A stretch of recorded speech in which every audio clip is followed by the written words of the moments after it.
the foundations of faith. Before man can think in the certain way which will cause his diseases to be healed, he must believe in certain truths, which are here stated. All things are made from one living substance, which, in its original state, permeates, penetrates, and fills the interspaces of the universe. While all visible things are made from it, yet this substance, in its first formless condition, is in and through all the visible forms that it has made. Its life is in all, and its intelligence is in all. This substance creates by thought, and its method is by taking the form of that which it thinks about. The thought of a form held by this substance causes it to assume that form. Thought of a motion causes it to institute that motion. Forms are created by this substance in moving itself into certain attitudes or positions.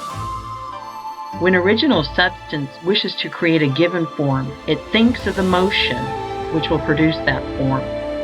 When it wishes to create a world, it thinks of the motion, perhaps extending through ages, which will result in its coming into the attitude and form of the world, and these motions are made.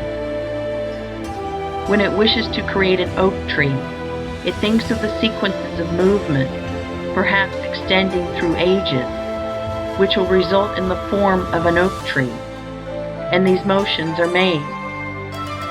The particular sequences of motion by which differing forms should be produced were established in the beginning. They are changeless. Certain motions instituted in the formless substance will forever produce certain forms. Man's body is formed from the original substance and is the result of certain motions which first existed as thoughts of original substance. The motions which produce, renew, and repair the body of man are called functions, and these functions are of two classes: voluntary and involuntary.